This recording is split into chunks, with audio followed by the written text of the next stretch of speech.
Je m'appelle Coralie, je suis tombée sur un pervers narcissique.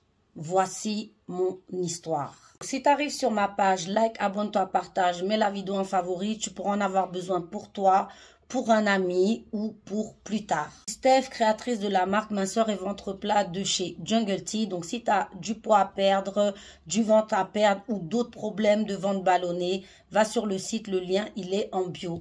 Fondatrice de Beauty Booster Institute, produits cheveux. Donc si tu as des cheveux afro-texturés et que tu veux les entretenir, va choper sur beauty-booster-institut.com. Donc les go, je vous avais dit que j'allais faire des chroniques sur les pervers narcissiques, mais pas seulement parler, mais donner des cas réels, afin que vraiment vous puissiez vous en sortir, parce que comme vous savez, si vous êtes de nature naïve, vous avez un manque de confiance en vous, vous êtes influençable, vous avez tous ces problèmes de dépendance affective, vous êtes susceptible de tomber sur des pervers narcissiques.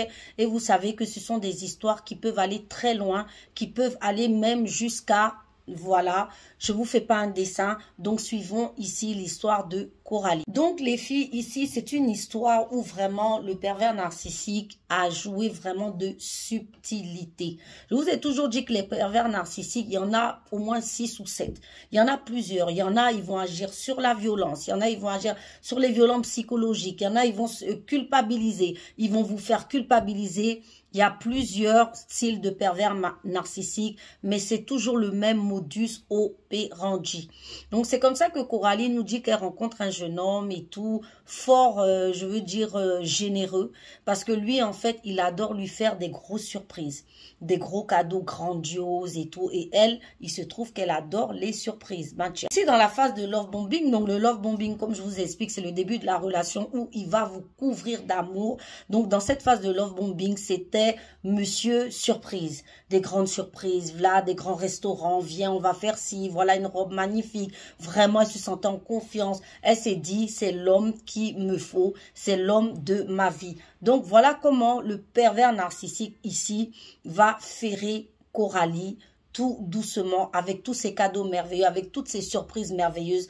Donc très vite, ils s'installent ensemble. Coralie nous explique que elle est plutôt d'un tempérament super joyeux, vraiment joyeux, enthousiaste, mais toujours, je vous ai toujours dit que les pervers narcissiques s'attaquent aux personnes joyeuses. Ne croyez pas que le pervers narcissique s'attaque aux faibles personnes. Pas du tout, ils n'aiment pas ça. Eux, ils aiment quand tu es forte, joyeuse, lumineuse. Donc voilà Coralie qui est comme ça. Donc c'est une fille bout en train, qui rigole tout le temps, plein d'amis, plein de copains et tout. Et c'est comme ça qu'ils s'installent ensemble, elle avec son homme merveilleux qui lui fait plein de cadeaux. Et va venir très rapidement une phrase assassine. Une phrase en fait qui va être le début de son enfer. Il lui dit ceci, il lui dit, ben, tu sais Coralie, je te trouve vraiment joyeuse et tout, mais en fait tu fais semblant. Tu n'es pas vraiment joyeuse, tu n'es pas une vraie fille joyeuse, tu surjoues. C'est de la comédie. En fait, tu veux que les gens t'aiment, c'est pour ça que tu es comme ça. Sinon, ta vraie nature, tu n'es pas joyeuse. Donc, arrête de faire semblant, sois toi-même. Donc, c'est comme ça qu'il dit ça à Coralie, et c'est là que son monde va commencer à tourner au vinaigre. Donc, elle l'aime bien. Comment tu peux me dire que ma joie n'est pas naturelle? Donc, elle dit qu'à partir de là, elle a commencé à se brider. Elle a commencé à...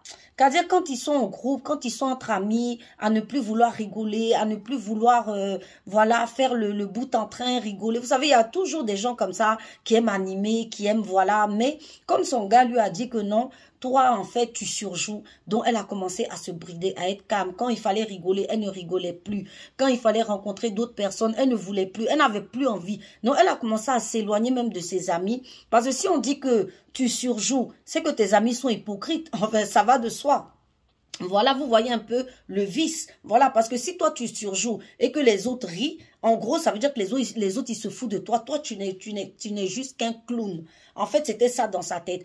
Il l'a fait passer pour un clown. Quelqu'un qui est fausse. Donc, c'est comme ça que Coralie a commencé à s'enfermer petit à petit.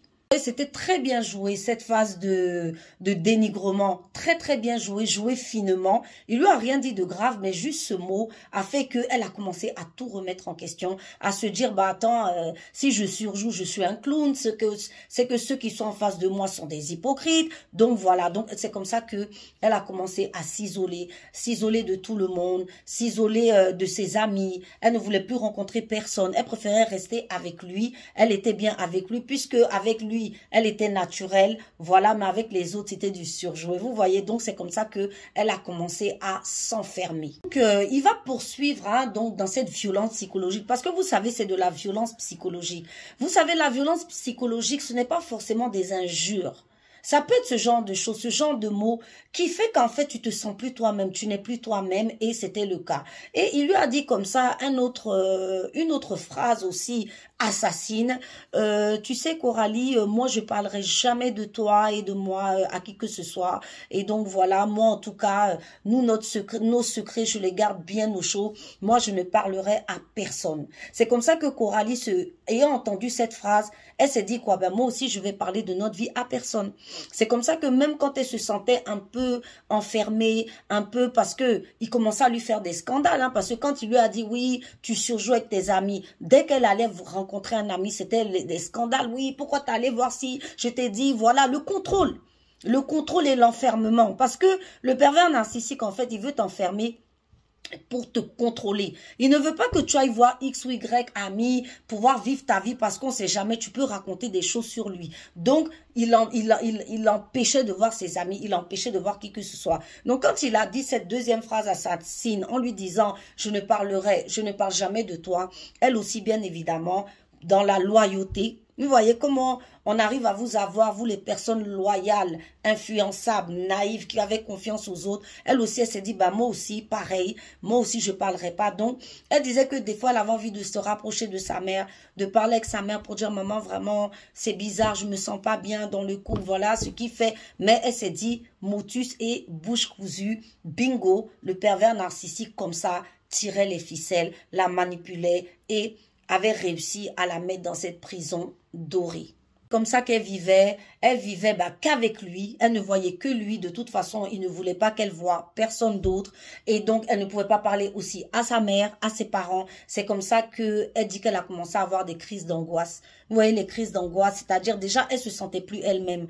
Parce que quelqu'un qui te dit, de but en blanc, que tu surjoues ta vie, ça veut dire qui tu es au fond, qui je suis finalement. Donc finalement, je suis une menteuse, je surjoue. Voyez, quand vous êtes sensible, quand vous êtes, je veux dire naïve, et vous croyez comme ça à des gens, des étrangers, parce que oui, c'est un étranger qui est rentré dans ta vie, il faut bien le comprendre. Et ben voilà ce que ça donne. Donc elle a commencé à faire des crises d'angoisse. Elle ne savait plus qui elle était. Elle ne savait plus, voilà, je veux dire, voilà, toute sa personnalité était remise en cause. Ses amis, elle ne les voyait plus. Ses parents, elle ne les voyait plus. Elle a commencé à faire des crises d'angoisse. Et les crises d'angoisse, c'est direct hôpital.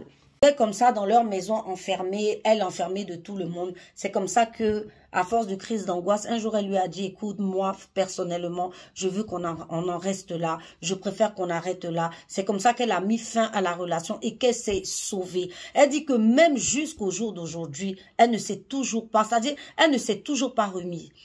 Elle a peur déjà de rencontrer des personnes perverses narcissiques parce qu'elle ne savait pas que ça existait. Parce qu'elle se dit, mais attends, comment on peut faire confiance aux gens, puis les gens peuvent nous manipuler comme ça.